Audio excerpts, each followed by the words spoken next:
Uma das principais discussões do novo governo é em relação ao salário mínimo, hoje que está em R$ 1.302. A Luciana Verdolim acompanha e traz as novidades aí, as notícias sobre o salário mínimo para a gente agora. Bom dia, Lu, seja bem-vinda. Bom dia, Cláudia. Bom dia a todos. Olha, na prática, o presidente Lula tirou a responsabilidade da definição desse aumento do salário mínimo aqui do Palácio do Planalto e mandou lá para o Ministério do Trabalho.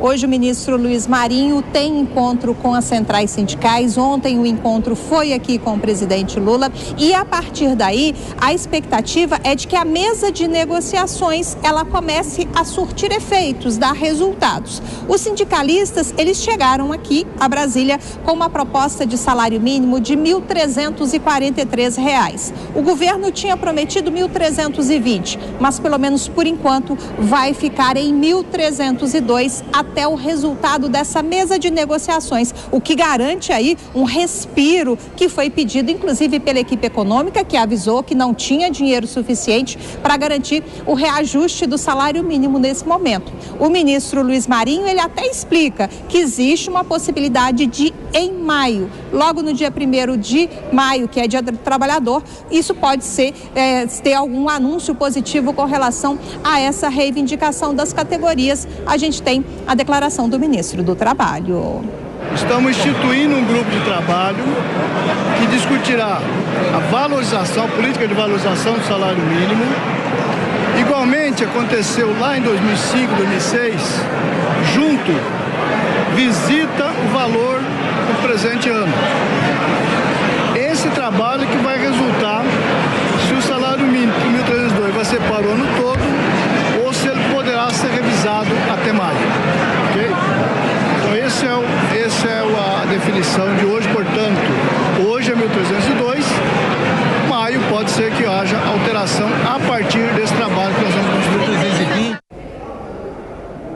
A ideia é definir uma política de valorização que valha não só agora para 2023, mas também para os próximos anos, para a gente não ter que toda mudança aí de ano, toda discussão de orçamento ter que discutir essa questão do salário mínimo. O próprio presidente Lula já havia prometido a recomposição do valor do mínimo.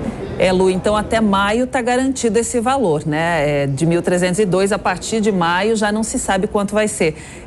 Se fala aí no impacto que seria se esse salário mínimo fosse aumentado já agora?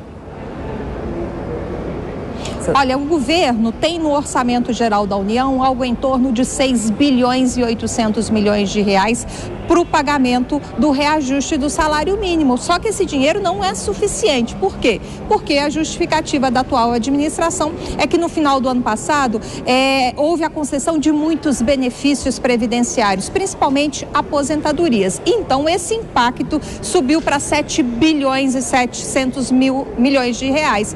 Por isso, não tem de onde tirar o dinheiro, é o que tem dito a equipe econômica. Se você segura esse reajuste do mínimo por 5 meses, garante aí a possibilidade de se ter um reajuste lá na frente. Então, é uma matemática, né? Um xadrez que está sendo colocado aqui pela administração federal. E o governo diz também, Cláudia, que o presidente Lula não está descumprindo totalmente a promessa de reajustar o salário mínimo acima da inflação. O próprio ministro Fernando Haddad, que é da Fazenda, ele tem dito o seguinte: com esse reajuste para R$ 1.302 que está valendo hoje, isso já significa um reajuste de 1,4% acima da inflação. Até o ano passado, o salário mínimo valia R$ 1.212. As categorias querem mais. As centrais sindicais estão negociando um reajuste maior. Pelo menos no discurso, o governo garante que não houve aí descumprimento das promessas de campanha. Muito bem, obrigada, Lu. Salário mínimo de 1.302 até maio, então, destaque da Luciana Verdolim, que volta daqui a pouco com outros destaques para a gente também. Para tratar desses assuntos econômicos e da participação do ministro Fernando Haddad no Fórum de Davos, na Suíça, a gente recebe a economista Simone Pazianotto. Seja bem-vinda, Simone, um bom dia para você. Bom dia, Cláudia, bom dia a todos os telespectadores e ouvintes da Jovem Pan. Simone, primeiro eu gostaria que você repercutisse um pouquinho esse discurso do Haddad em Davos, falando sobre a OCDE. Explica para a gente o que é essa organização e por que é importante que o Brasil possa participar. Vamos lá. Primeiro, o discurso do Haddad foi bem alinhado com o que o mercado gostaria de ouvir, né? Na época da campanha eleitoral do PT, né, para a presidência do Lula, o PT mostrou que ele não estava, isso não era uma das prioridades do novo governo, e agora o Haddad traz aí com esse discurso que sim, que o Brasil, que eles têm intenção de retomar o pleito de entrada da OCDE, né? O Brasil é um dos 6 candidatos a entrar na OCDE. O que é a OCDE? A OCDE é um clube de países desenvolvidos ou que tem algum padrão de desenvolvimento acima da média, né? E a cooperação desse clube, o clube é quando um ajuda o outro, ajuda o outro a fazer investimentos e a promover o desenvolvimento econômico, tá? A OCDE foi criada no pós-Segunda Guerra Mundial, quando todas as economias estavam lá em frangalhos, e aí esses países mais ricos e que apresentavam maior desenvolvimento se reuniram e falaram, vamos um ajudar o outro para erguer aqui a economia, tá? Hoje, a OCDE conta com 38 países, tá? Desses 38 países, nós temos alguns aqui na América Latina, nós temos só Chile, Colômbia, Costa Rica e México. Esses são os únicos países que fazem parte da OCDE. Nenhum BRIC, nenhum país emergente faz parte da OCDE. E entre os países que estão pleiteando sua entrada, nós temos Brasil, Romênia, Argentina, Bulgária, Peru e Croácia. Desses 6 países, o Brasil é o que tem a melhor posição nas negociações, porque o clube, né, a OCDE, ela impõe 258 itens que você deve cumprir para poder fazer parte. Esses itens dizem respeito à governança, dizem respeito a leis tributárias, dizem respeito a como proceder. Eles impõem algumas regras, né? Então, dos 258 itens, o Brasil já cumpriu 43%, tá? Então, dos 6 candidatos, a gente está mais avançado, ou seja, dos 258 itens, a gente já cumpriu 112 itens. Na sequência vem Romênia com 25%, Argentina com 21%, Bulgária com 20%, Peru com 18% e Croácia com 14%. Então, entre os candidatos, a gente é que está, o Brasil é o país que está mais bem posicionado, tá? E qual é o benefício, né? Quais são os prós para fazer parte desse clube, né? Então, na verdade, fazer parte da OCDE seria como um selo de qualidade de viabilidade de investimentos. Então, assim, olha, a gente cumpre tais e tais regras de governança, questões tributárias, e isso permite que o seu investimento, se você quiser investir aqui, tenha menor risco. Então, basicamente um selo de qualidade, um selo de viabilidade para negócios e investimentos. Um estudo do IPEA mostra que países que aderiram à OCDE têm, em média, um crescimento do PIB de 0,4 a mais todo ano. Ou seja, então, os efeitos práticos desses países que aderiram à OCDE são bastante pragmáticos, representam 0,4 ponto percentual a mais de crescimento no PIB. Mas nem tudo é flores, né? Há também algumas questões que pesam aí na decisão. Por exemplo, quando um país adere, ele perde de alguma forma parcialmente autonomia em alguma de suas políticas econômicas, principalmente no que diz as diretrizes de legislação tributária, tá? Então, a OCDE impõe um pacote ali que restringe marginalmente lá a autonomia tributária, tá? Mas aí tem que fazer o peso, né? De qualquer forma, fazer parte da OCDE não é nenhum pré-requisito para que um país receba mais investimentos, tá?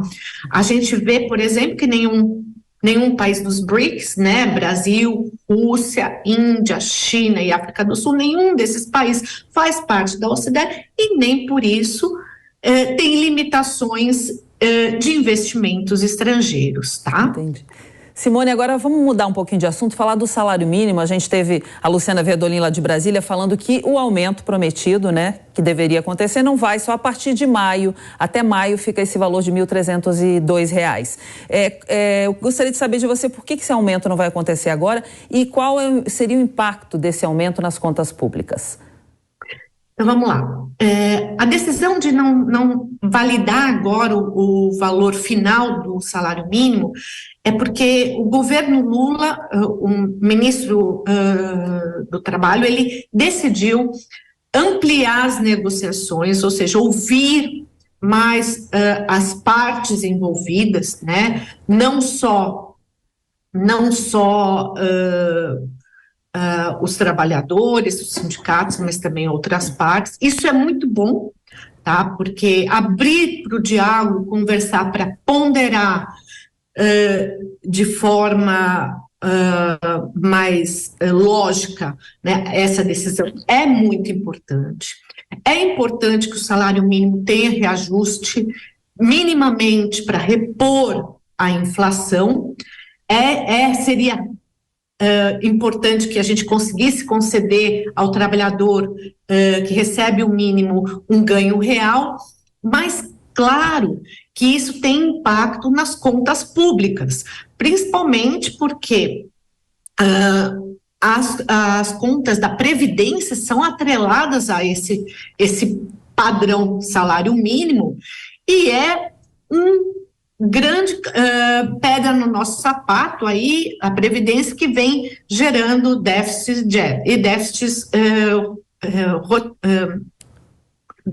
sempre, né, anualmente. Uhum. Então, avaliar e ponderar qual é o maior, porque assim, um real a mais ou 50 centavos a mais de aumento no salário mínimo impacta de forma sobrenatural aí as nossas contas públicas já estão críticas, né?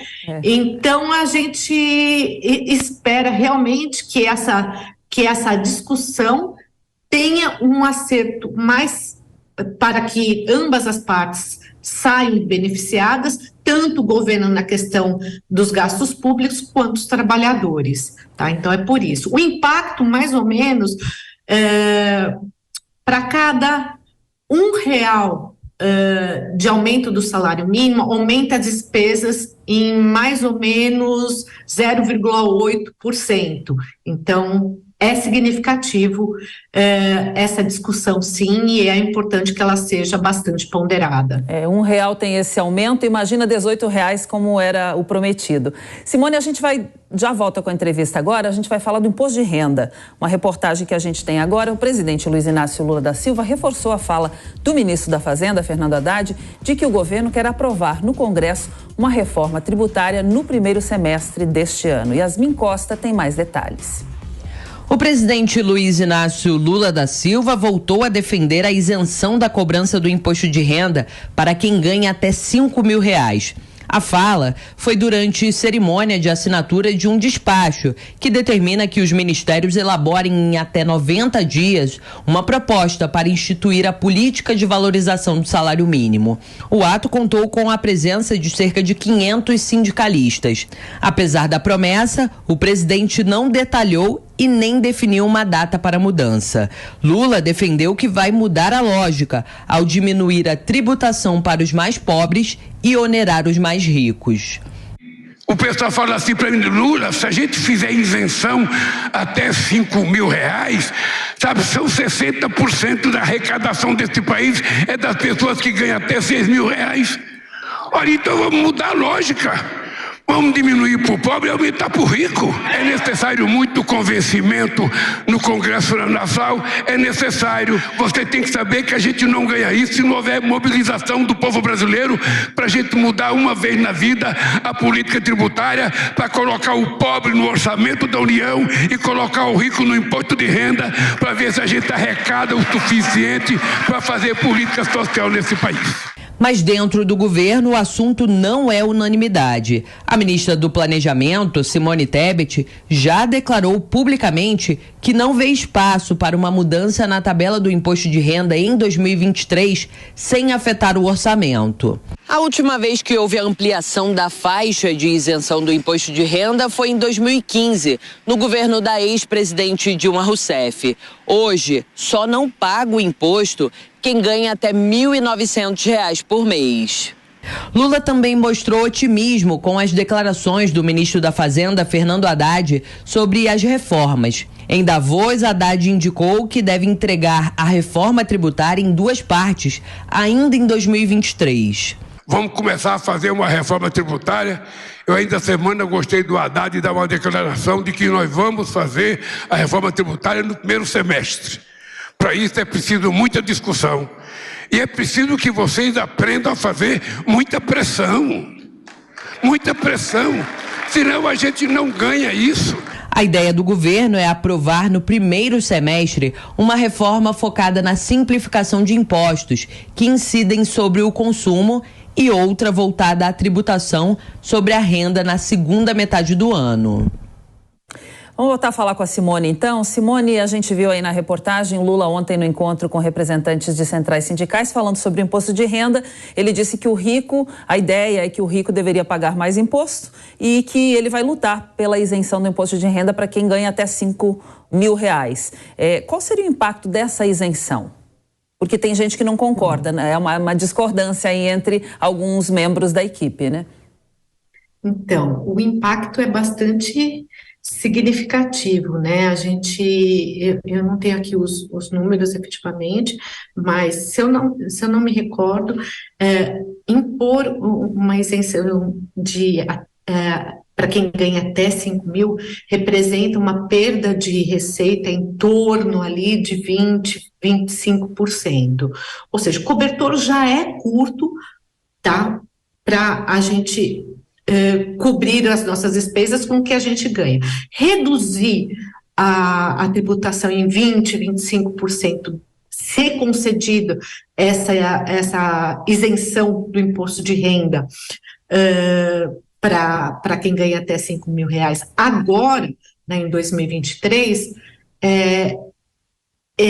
seria muito bom, porque efetivamente as classes mais baixas são muito tributadas, né? Você vê, se o salário mínimo é 1.300 e até 1.900 você não tributa, então quem ganha um pouquinho mais que o salário mínimo é que não é tributado, acima disso que é tributado. Então, realmente, as classes mais desfavorecidas, né, que ganham menos, pagam o imposto de renda. Seria importante que a gente subisse essa barra um pouquinho mais para cima, mas, para isso, a gente precisaria ter medidas compensatórias, de alguma forma, de onde a gente vai tirar esses recursos para conseguir pagar os gastos públicos que já são deficitários, né? Então, como que vai ser feita essa manobra, né, de tirar a arrecadação do imposto de renda e como isso vai ser compensado? Os mais ricos vão pagar mais do que os 27% até agora. É uma discussão muito complexa, Cláudia, e é muito, muito difícil que isso seja alinhavado agora nesse ano. É uma discussão que vai se arrastar, eu acho que aí ao longo do governo Lula, né? A Tebet já mostrou que olha, é muito bacana, a ideia é muito importante, mas é algo que a gente tem que discutir e para agora é praticamente inviável se a gente não tiver uma medida minimamente compensatória que vai reduzir essa arrecadação em torno de 20%, 25%.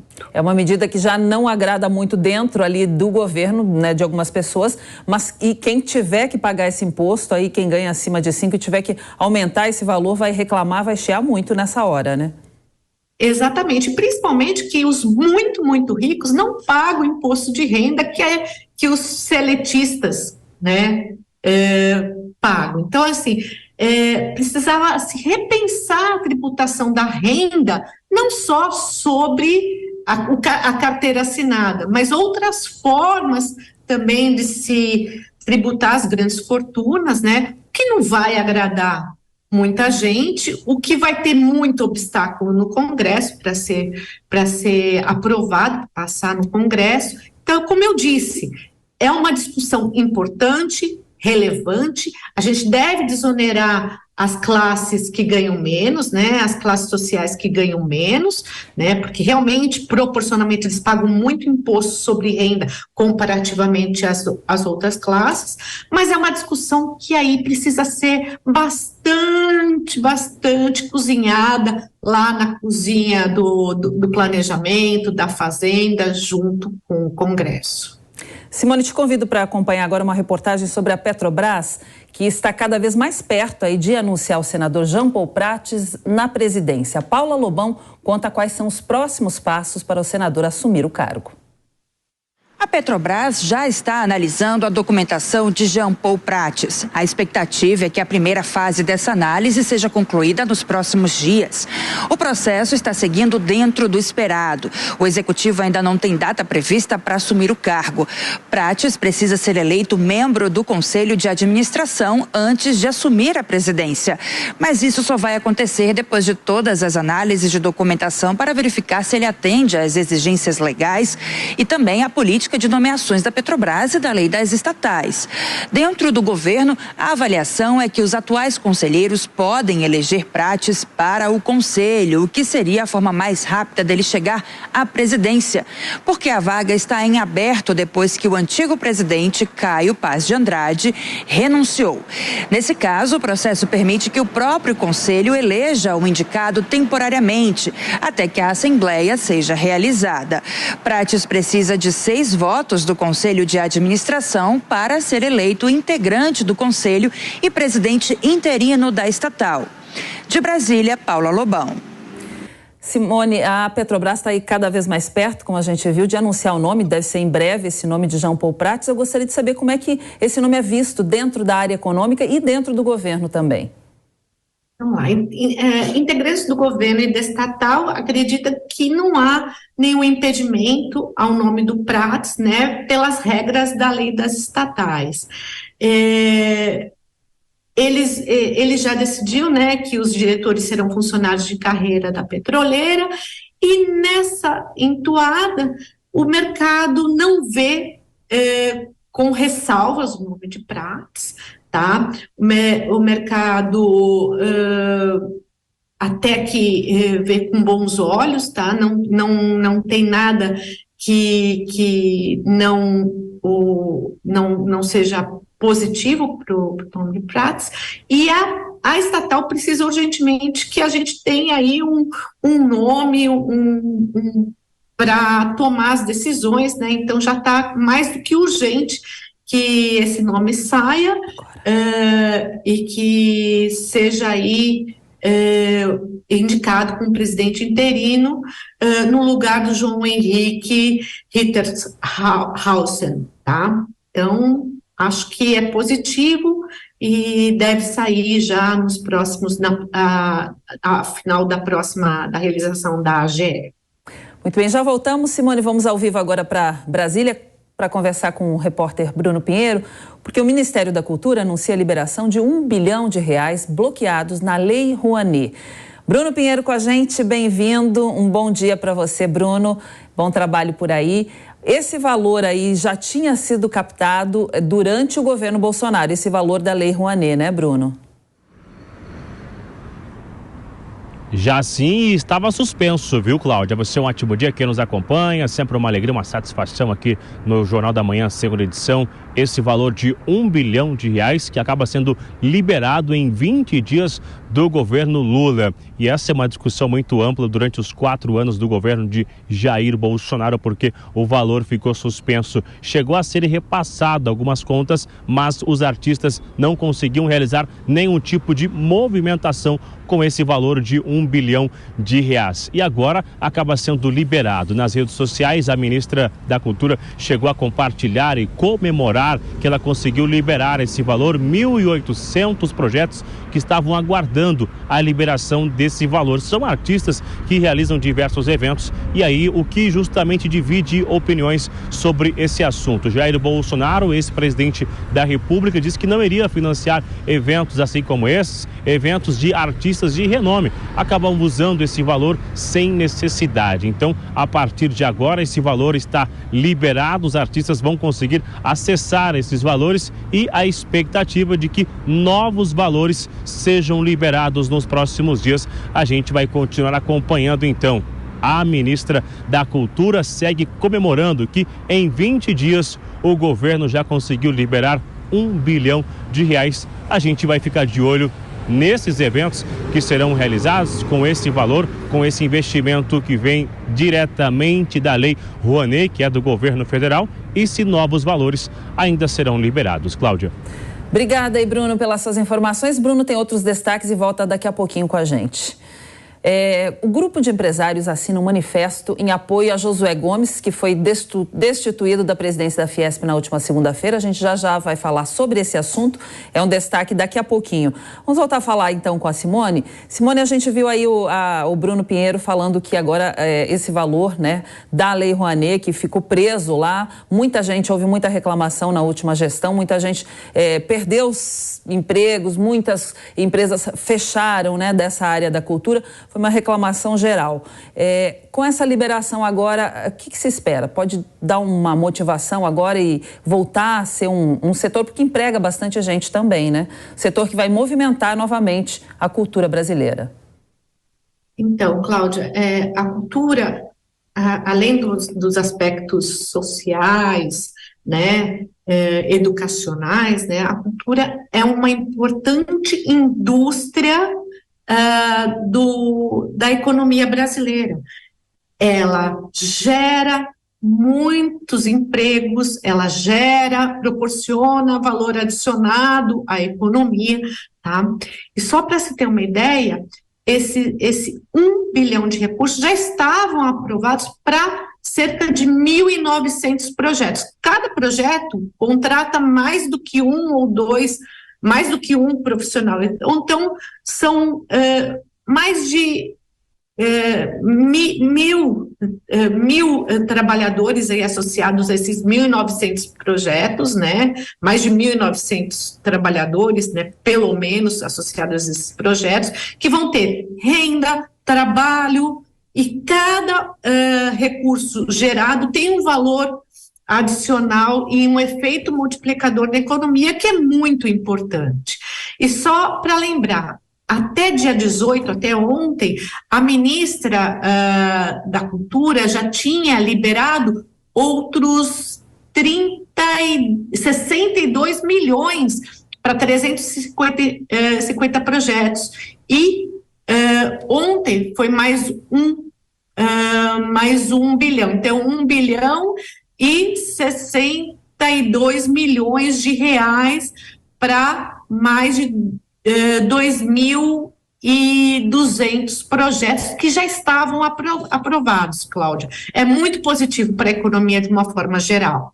É o que não se via, né? Na última gestão não se via essa importância e essa quantidade de empregos que são gerados na área da cultura, né? São muitas mudanças, né, Simone? Muitas mudanças da atual gestão em relação à última. O que você vê de positivo? O que você pode destacar de positivo agora que está sendo mudado e transformado em várias áreas, né?